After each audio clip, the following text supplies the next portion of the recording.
Hello chess fans, this is Rick from Chess to Impress with the third video on the St. Louis Rapid and Blitz event. The return of Garry Kasparov. He said in his interview afterwards that it was too much pressure, so it may be that this was the last time we saw the 13th world champion in action. He made his presence felt in this event. In rounds 21 and 22 he had back-to-back victories over Fabiano Caruana and Hikaru Nakamura, two members of the golden US Olympic team. Let's have a look at those two games.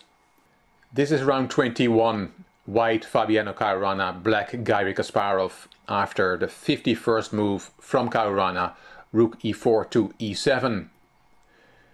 Let's look at the position. Both players have two rooks, a bishop and a knight, and black has 5 pawns, white has 4, so black is a pawn up, and that pawn on a4 looks very dangerous. Black is much better here.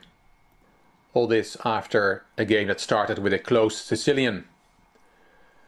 White is attacking the f7 pawn, so Kasparov played king g8 to protect it, rook e8 check, king h7, and rook f8, and now the pawn will fall. Rook f5 is necessary here. After rook f5, black is still better. It's not a big problem that white will win the f7 pawn. The f6 pawn will not go very far. It's well controlled by black. But Kasparov played rook a1, and now Caruana took on f7 with check, king g8, rook g7 check, king f8, and rook a7. Instead of rook a7, Caruana could have won with knight c5. Why is knight c5 such a strong move? Well, the problem for black is that he can not stop the f-pawn anymore. Let's look at the threat. Let's make a silly move for black first to look at what the threat is that white has. If we play a3, then we see either knight e6 check or knight d7 check, king e8, f7 check, king takes d7, and white has a new queen and wins. The problem is that after knight c5 you cannot take the pawn on f6. It looks for a moment you can, because if you take the knight then the rook on g7 is hanging.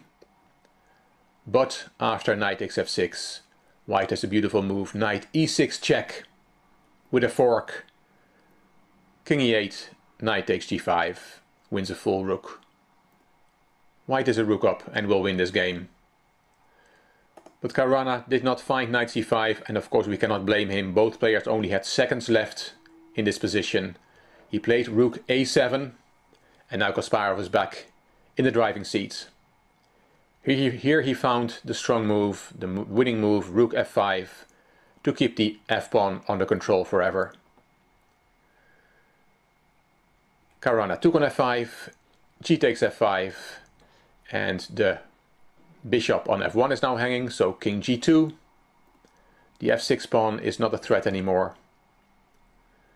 Knight e3 check, king to f3. You cannot go to g1 because of rook takes f1. Checkmate. So king went to f3, and knight takes f1, and that is a full piece for black. Caruana played on knight c5, rook e1, king back to g2, knight e3 check, king f3 only move, knight c4, rook a6, a move that does nothing. It was just Caruana had no time left, didn't see what to do, so played rook a6, and now Kasparov closes the mating net around the poor white king.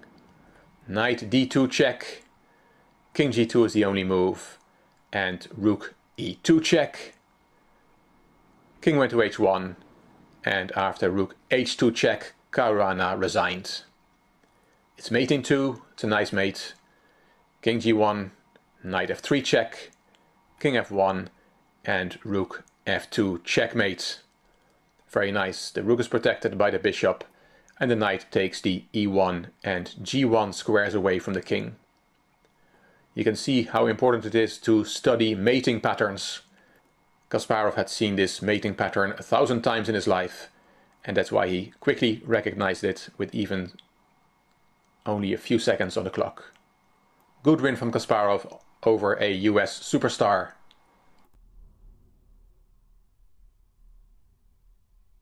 In the next round, Kasparov played Hikaru Nakamura, another US superstar.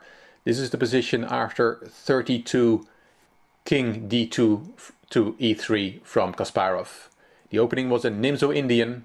Kasparov is white, Nakamura is black.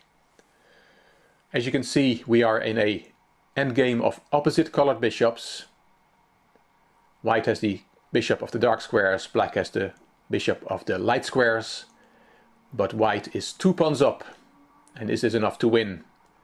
Sometimes it is not in opposite colored bishop endings. Let's see how this game goes.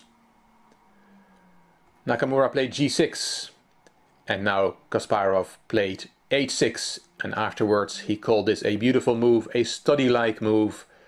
He said, I don't really need that pawn on H6 anymore, but it is a vital tempo that black now has to give to capture that pawn. Nakamura took. King D4, white's plan is to gobble up, create a pass pawn on the queen side. King H5, King C5, King G4 going after the pawns on the king side. Bishop D2 defending the F4 pawn. King F3, and Kasparov doesn't mind about his F2 pawn. He wants to quickly create a pass pawn himself.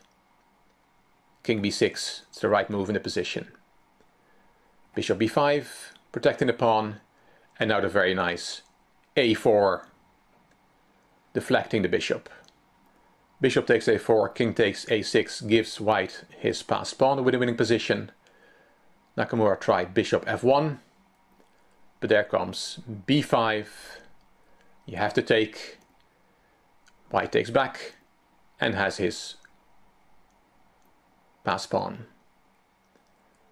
Nakamura took on F2, King C6 to let the pawn through, King E2 attacking the bishop, Bishop C1 keeping the F4 pawn protected, King D1, Bishop A3 getting out of the reach of the king, King D2, Bishop E7, and Nakamura resigned. Why did he resign? Well, white has now a winning position. Black will have to give his bishop for the B pawn. Let's have a quick look. King E3, and now a crucial move, bishop and G5 to keep the F4 pawn protected. King D4, but the king comes too late. B6, bishop G2 check, King C7, King C5, but it doesn't work. B7, and now Nakamura has to give his bishop. Bishop takes, king takes, and this is an easily winning endgame for white. The black king will soon find itself in Zugzwang, will not be able to protect the G7 pawn. White will collect the G and F pawn and will queen his own F pawn. That's how the old master Garry Kasparov beat the two members of the Golden US Olympic team in back-to-back rounds.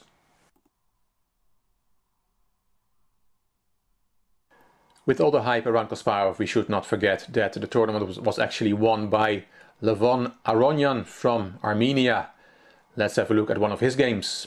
This is from the penultimate round. White Fabiano Caruana, black Levon Aronian. After the move bishop e7 to c5 from Aronian. Materials even. Both players have rook, bishop and knight and two pawns. But black is better. The white king is cut off on the bottom rank. The a4 pawn is weak. Here Caruana played a bad move. He played king e1, and the strong reply from Aronian was bishop f2 check. King d1, and now Aronian could have won with a beautiful move, which he didn't find. Bishop g3 wins. And why does that win? The knight on g2 is now attacked. But you cannot play the knight away, because if you play, for example, knight f4, then there is knight e3 check with a fork. King c1, knight takes g4, and black has won a full rook. Very nice move, bishop g3. Of course you cannot take the bishop, it's protected by the knight, and there's nothing you can do. You're going to lose your knight on g2. Very nice move. Aronian didn't see it. Of course, we cannot blame these top grandmasters for not seeing these moves in a blitz game. It was the 40th move, and again both players had very little time left. Aronian played bishop e3, king e1, bishop d2 check, king d1, and Aronian takes a pawn, bishop takes h6. King e1, Caruana didn't see anything else apart from moving his king back and forth. Bishop d2 check, king back to d1 again, and h5 hitting the rook. Rook went to c4, bishop back to g5, attacking the knight on g2 again. Caruana gave a check, king g6, and now Caruana saved his knight with knight e1. But that lost on the spot because after rook d2 check, Caruana resigned. And why did he resign? King c1 is the only legal move, and then there is a discovered attack from the bishop on g5. After rook d7 check, black collects white's rook. King b2, rook takes e7, and black is a rook up. Nice win from Aronian. He was the strongest in the St. Louis Rapid and Blitz. These are the final standings. You can see the Blitz score, the Rapid score, and the combined score. Aronian won the Rapid and achieved second place in the Blitz. The Blitz was won by Sergei Karyakin, the reigning Blitz world champion, and Karyakin ended in second place overall together with US Hikaru Nakamura.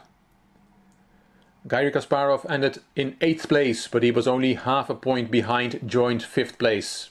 It was great to see the 13th world champion in action, but as he said in his interview afterwards, it's too much pressure and he's not sure if he will do it again. Hopefully he will, as it's great to see the legend back at the chessboard, where he belongs. Hope you enjoyed this video. If you did, please give it a thumbs up, please subscribe to the Chess to Impress channel. Please leave a comment, and if you liked the video, it would be great if you could share it on social media by clicking the share button on YouTube. You also may want to check out my Chess to Progress channel. The link is in the description box. This is Rick from Chess to Impress. Thank you for watching.